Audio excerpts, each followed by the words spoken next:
You know, if I wasn't already comparing Konosuba to Cautious Hero, I definitely would be after this episode of Cautious Hero. Literally, what Seiya did within this episode was something that even Kazuma himself would be proud of, and honestly, even though Kazuma is a man about equality, I don't even think he would have done what Seiya did within this episode, to a certain extent, because Kazuma, even though he is, he's a messed up man, like, he's really rude, he honestly can just be really evil to some people, Kazuma does have some class to a certain extent. He knows how to refrain from things to not get into trouble. And I feel like what Seiya did is something that maybe even Kazuma might not have done. But regardless, if he would have or wouldn't have, what Seiya did was absolutely shocking and hilarious because I never saw it coming. I don't think anyone ever really saw it coming while watching this episode, unless, you're a light novel reader / manga reader of the story.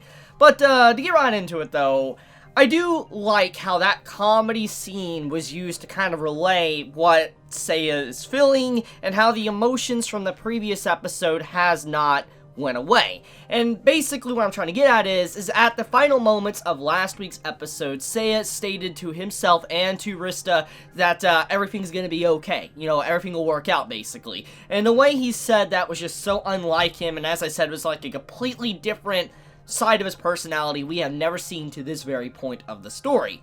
And when you see him within this episode, how he treats, this captain that's leading her people basically into her death, he, acts in a way that shows that he's carrying those emotions from the previous episode, and he doesn't like her attitude because it's the very thing that kind of conflicts with his thoughts and what type of personality he has. For instance, she's someone that's more, gun-ho. She's more of, let's go in, let's think later. That's what type of character the captain is. And when you really look at what she's trying to convey, obviously many would want to side with her, because you're watching people die, and you're not doing anything, obviously you'd get very upset, and that's why she was getting upset. Because logically, when it comes to a story, if you have a hero story, etc., the hero's supposed to jump in regardless of consequences, if they're gonna die, etc., and just go in. But obviously Seiya did not do that, because he is not a quote-unquote normal hero, and because of that whole ordeal, she got angry.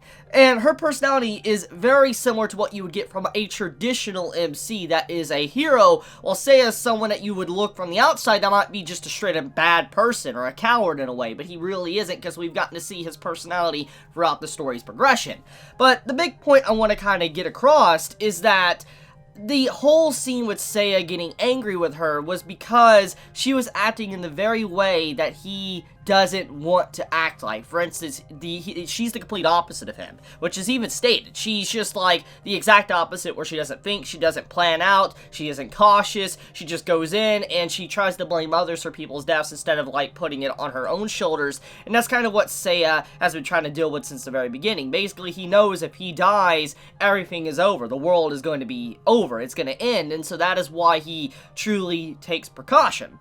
So I do just like the little details that this episode presented, especially with the character, but also how the emotions from the previous episode still carried over within this episode and are not just disappearing. Because he even stated he was very irritated, which is not something that he normally says or even talks about. He had a lot of emotions, he was very angry, and he was acting childish in a way, but there was definitely some rooted, ingrained emotions, like something that was deep within his core that was really irritating and that you could see clearly from this episode.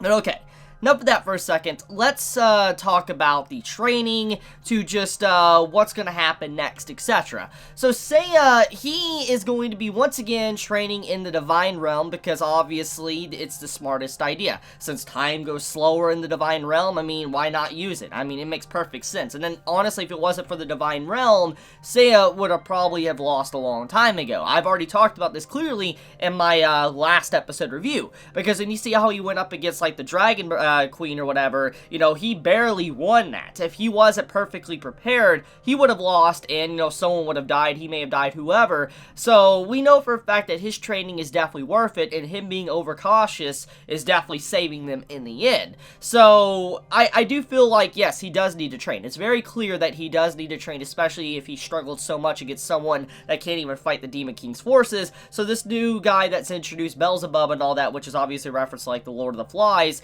you know, I'm glad that he's training, because he needs to do it, and using what tools he has at his disposal makes perfect sense. Even though some might be a little bit upset that Seiya's going to the Divine Realm, he does need to go there to train, because makes perfect sense. So, who he's training with now is obviously a new teacher. He's learning from someone that's like the god of archery or goddess of archery, and honestly, she reminds me a lot of Artemis. If you know about the god of, you know, god Artemis and all that from mythology, then you'll most likely know who I'm talking about. And when I saw this character introduced, I'm like, she legitimately reminds me of something you would see from Artemis. That's what it looks like to me.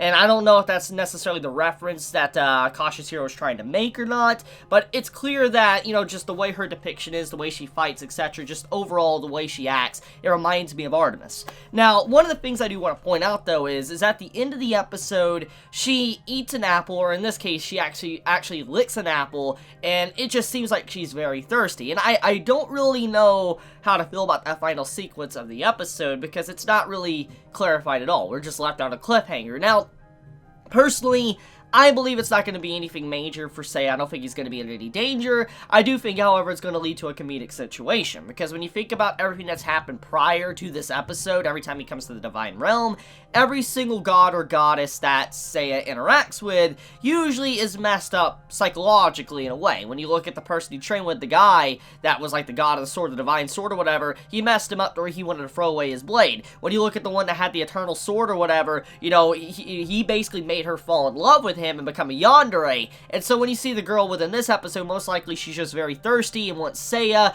because of just how, you know, hot or something he looks. So I feel like something like that's going on, because it was implied early on in the episode that she is interested in Seiya and not just in wanting to train him. So it's probably because she's thirsty for him and she might try something because of just how he is. But regardless, though, I do want to talk about some of the comedic scenes of this episode. Obviously, besides the stuff in the Divine Realm, I want to talk about the slap scene. The slap scene had me laughing. Like, I was legitimately laughing, not because of just the sheer shock, which it was shocking, but it was because of just how, at the end result, you had this, like, I guess, very stubborn captain basically crying, puffed up cheeks, growling like a dog, and you see Rista really going along with the, you know, the whole comedy gag. It's like, okay, get in your crate, and all that. I'm like, oh my god. Like, it's really messed up. It's funny, I had a good laugh there, and it's easily one of my favorite moments of the episode just because of how well done it was, honestly, because it was just so shocking, I don't think anyone saw it coming. But besides that scene, we also have the yandere scene. You know, the one that Seiya was training under that taught him how to kind of have great reflexes with his blade, and, you know, how she turned into a yandere and he denied her.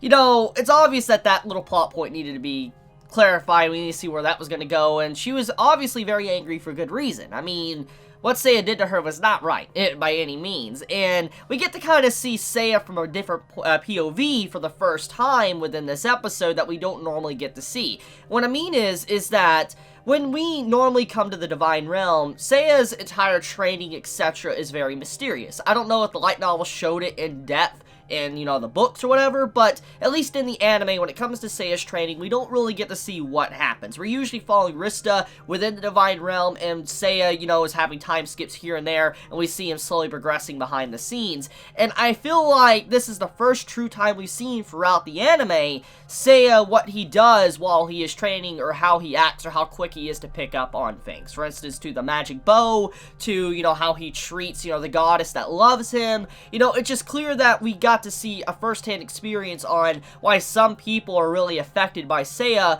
when he trains with them, and how he treats, you know, the goddess that's like a yandere was hilarious, because, like, it was a typical yandere moment, and when he head pats her, and then she's just happy. It's a little bit meta in a way. Head pat saved, you know, his life. It also calmed her down, but, you know, she got happy. She's like, I love you, I can't be angry, which, oh my god, that was adorable. And then we have the whole scene with, you know, the magic bow, and we get to see how quick he is to pick up on on new abilities, etc. So there's a lot of things we get to see that we have not gotten to see, and I'm glad that we got to see an inside view of his training. So, anything else to really talk about? I don't really think so. So I think I'm gonna wrap up this video here. Let me know your thoughts in the comments below. If you enjoy my content, please subscribe. If you like this video, please leave a like. And if you want to get notified whenever I upload a video, please click the bell icon down below. And with that, Chibi out.